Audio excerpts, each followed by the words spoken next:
A few days ago, it was announced that One Piece will receive a new anime adaptation. What? The regular anime is still going on, they are going to make another one at the same time. Yeah, apparently that's exactly what's going to happen. It's a little strange, but it makes more sense than it seems. And in the end, we are the ones who win, right? But there are still some things that can be a little bit meh. Let's talk about this because it's a bit unusual, right? I think that for the first time in history, a work is going to be adapted in two different animes at the same time. Because not even Hunter x Hunter and Full Metal Alchemist, which are famous for having two animated versions, had both of them running literally at the same time. And probably if you think about it, it will be the last time this happens as well, unless something bizarre happens in the future, because there aren't many long-running animes anymore like we used to have in the old days. Today you no longer go to the list of episodes that came out during the week and see episode 2000 and a rubber duck of Naruto, 100 of Bleach, 50 something of Soul Eater. I think the industry has adapted with the times and saw that the model of continuous episodes was not sustainable. And in the end, it hurts the product a lot, being countless fillers or horrible animation quality because the artists are dying from so much work every week without any vacation. If you look, the only ones left like this are mostly the children's ones, like your Doraemon and Detective Conan. That's why nowadays you see even stories with great success that have a long duration being divided into seasons and not being released continuously. Whether this is for good or for bad, it's still not something that's been very well proven. Because, for example, Boku no Hero, throughout the seasons, no one else really cared about the work anymore. But at the end of the day, it's not like Naruto Shippuden had a lot of people watching it during that awful war. Anyway, the seasons model also didn't solve the work environment part completely. Jujutsu Kaisen. Hi, did you hear something?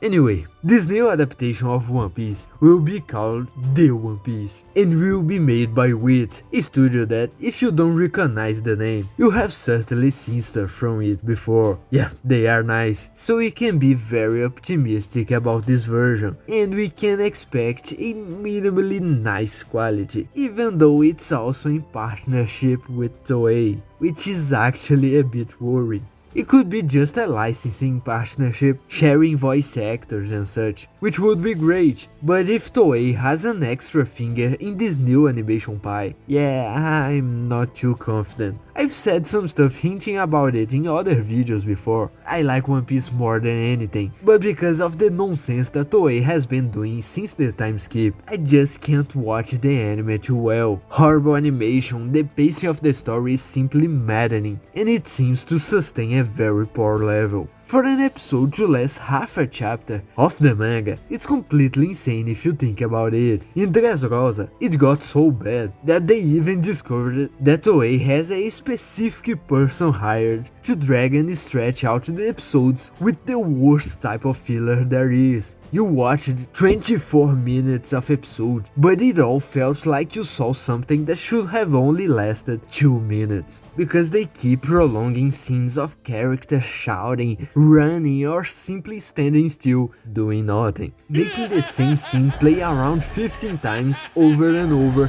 looking like a slideshow. It seems that for someone to throw a punch in that saga, you had to wait 10 minutes of screaming from the same scene for them to then hit the enemy, who will spend another 10 minutes flying backwards on impact. Fortunately, after Dressrosa, this decreased, but you don't fool me, Toei, there's still a lot of that shit, enough to be quite frustrating. You are not going to fool me just by putting a bunch of color and pretty effects on Wano and Egghead, but keep doing the same thing, the same garbage. The only episodes that have a real quality are the ones directed by her, Ishitani Megumi. Badass, she's insane. It's a shame that at the end of the day, she doesn't direct many episodes, so right, the anime for the most part has a very poor quality. So Toei's presence in this whole situation could be a shot in the foot, but depending on what this situation is really like, it can promote the quality of both animations, because after all, a competition is the best we can hope for. If the new animation isn't good, no one will leave the old one to follow it, and if Toei keeps wasting the classic anime, everyone will leave the old animation to keep up with the new one. So I hope it's all very good, across the board, because having more One Piece in the world,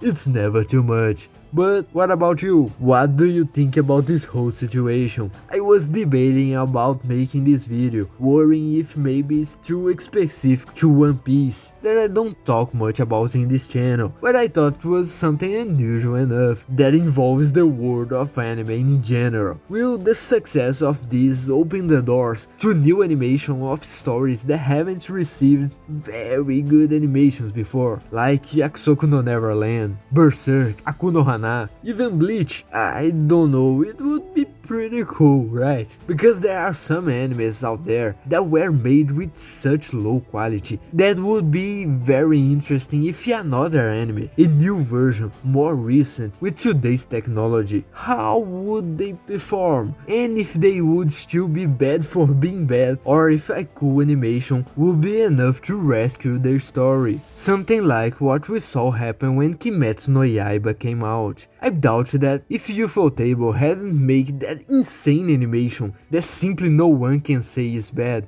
that story would be that famous, because it's not a very interesting story or very well done when you stop to think about it for 2 minutes. But anyway, I digress. I'm not here to take shots at Demon Slayer. In this situation, what do you think?